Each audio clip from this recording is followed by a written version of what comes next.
Alright, this one is for David.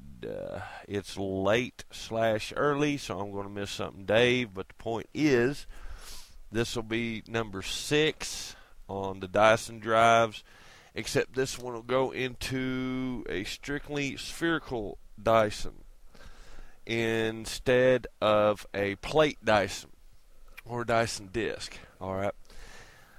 And you already know the basics on this one, David, on your V-gates, except I'm not using the third grade crap V-gates that you see on here. These are quartered V-gates that are offset and staggered for to eliminate. Now, you know this on the physical ones, the timing's got to be taken care of with the V-gate run in and run out on the drive magnets by gate design. Alright, and they keep sticking with this screwy 2-rail design that doesn't actually get anywhere. And secondly, by doing this, it eliminates gate stick, or that is the thrust of it, because when you begin to offset, especially if you're running a 3-rail system, you can offset each one from the other at 90-degree angles, and therefore be able to bypass to a degree, using physical force, bypass gate stick. Okay. Now, the addition of a third rail, which you know, I'll put up the last fully completed disk drive. There you are. It's right up there. Now, you know, Dave, you can see it to the left-hand side there. You know the plate designs that I did, you know, because I had 3 drives in one plate and then 3 rails, okay, as you know, which are right in the middle of the page on the right-hand side. And those are all quartered V-gates, but those come with void coils. Now, this new version, of course, those are changed in a different manner because I went with the starfish coil on the Fluxer design, the Dyson Fluxer. So, you know the basics on that. The Dyson, before I go any further, as I previously said, the Dyson Fluxer design can be dumped back into the plate design, because you can begin stacking those drive plates, as I said, depending on how the design goes. You can begin stacking those plates by the dozens on an axle, or the hundreds on an axle. And if you eliminate the Tesla end of it, the Tesla turbine end of it, and get completely away from air or fluid dynamics, and you stick with recombinated magnetic fields, then you can begin to move into the EM field type of stuff. Though it's more power intensive, it'll give you lower end torque. Okay? And power recapture might be possible, as I'll get into it on the Fluxer design. So hold on just a second. Let me close this one. This one that I put up is so you can remember the plate design, because I might go back to this one, okay? Because if I use the Fluxer design on the plates, it'll make it auto-clutching. If it's auto-clutching, it can go into InfiniRun, though physically that's impossible. I've just got to give it a name for whatever the top speed is, so InfiniRun will work. Okay, of course, remember, self-actuating is what we're looking for, not just a winder drive. Okay, all right, so we're moving into, this is the one I just sent you. This is the final disk drive that moved into the Starfish design. These are offset quad V-gates. I just wanted to try a Starfish design, or whatever you want to call it, doesn't matter. But you start to get into fractal recombinated fields here, because they're starting to stack up on each other. And if you stack the ass end of a quarter V-gate, 1/4 of the whole V-gate, when you begin to start stacking magnets larger with the smaller one, you know they'll recombinate, and one will lessen the other, if I remember rightly. And it should ease and help bypass, without the loss of so much horsepower, the V-gate stick. All right. All right, so there you go. This one's a third rail, except with this one, on the third rail, I decided to go bar magnets, permanent bar magnet. Of course, all of these are permanents, as you know. And it's got a dual hub on either side of the actual disk drive itself.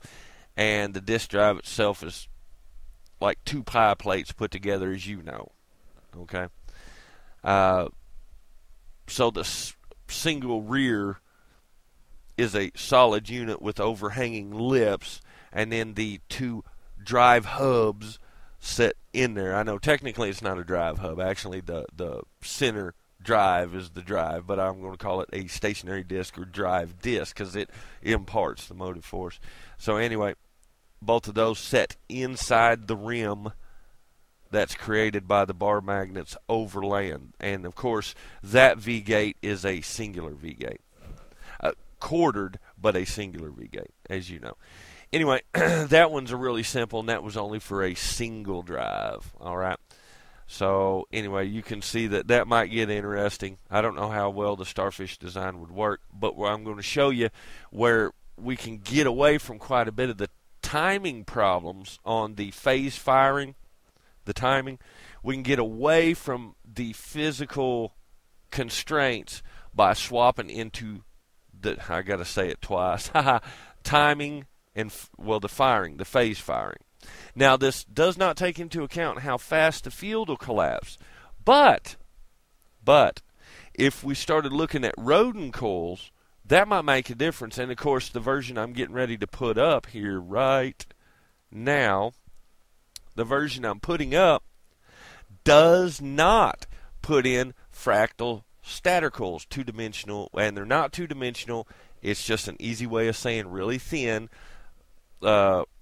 super latticed, or not quite super latticed, but highly layered. So I've still got to look into the theoretical aspects of doing stacked, packed, and staggered fractal stator coils. And, of course, I never did get into the liquid versions either. One of these days I'll do that. But anyway, when you start stacking the stator coils, to see what happens on power generation when you do one of these designs. I don't know how the field will react on recombination because you're getting into busting up one big field into a bunch of tiny fields, recombinating those into a dynamic field that will flex and flux. Because I had told you, if you can get the field to start flexing, well, you can't quite do that as fast as you would like with a solid field. So you're a singular unit field. All right, so what you got to do is bust it down into a bunch of little fields and then recombinate. So you got to fractalize them out, create gaps, let them recombinate, and then see how it turns out. But I don't know what that's going to do, if that's going to buffer well on the power generation side, or if it will diffuse any incoming magnetic field, or conversely, if you're using a stator coil as an electromagnet. Okay? Because you could start laying plates or fractal ferrous plates, right, fractalized ferrous plates in those layers and create some very interesting modulations in the field.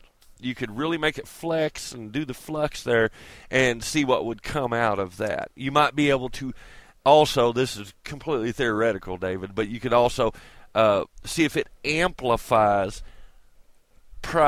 better than a singular individual stator unit. Okay, now you know that. Anyway, so I know this is probably going to be hard to see, but anyway, at the top, this Dyson Drive 6, this is what I'm going to call the fluxer drive. Okay, this gets away from all physical driving. Hold on, David. The center drive, now this is a 3-wheel drive. You can look down there on the bottom, and it'll show you 2 front steer that are also drives, and 1 rear drive that's 3 times the size of the 2 steers. Now you'll say, how are you going to transmission that? That's easy. This version is going to go unscrew it and go straight electromagnetic, okay? So this drive is going to be timed, but not physically. This is going to be field collapse timed or field initiation timed, either way, okay? And that goes into simple comptroller, computer controller timing for the firing speeds and the firing times. Now, before I forget, let's go back into power recapture. Power recapture might occur if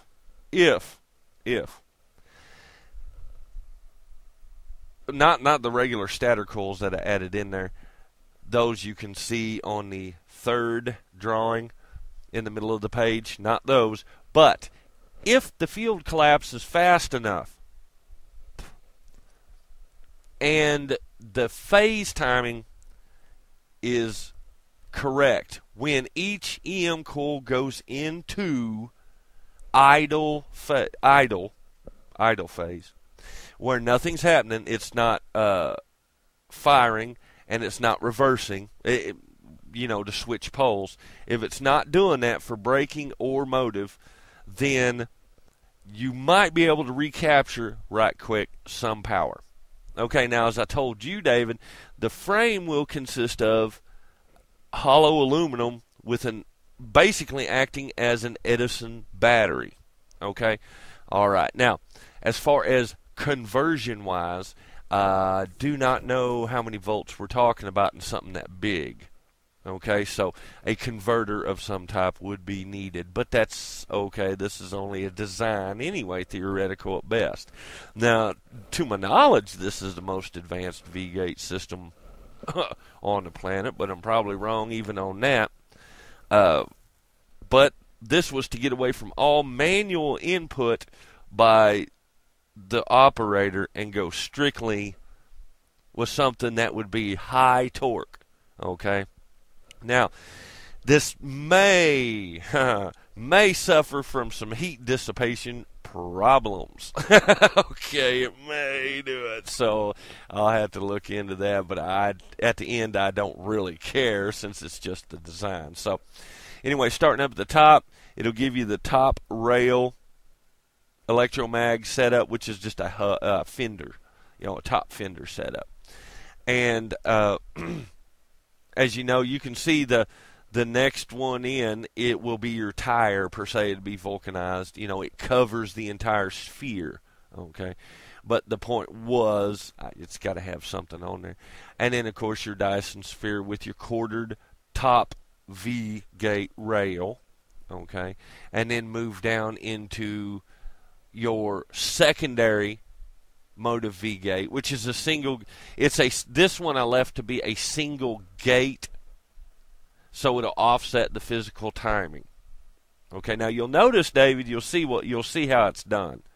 All right, because the second one is, now remember, of course, it's on both sides of the sphere, so you're doubling that, and then you have a top rail which triples motive force.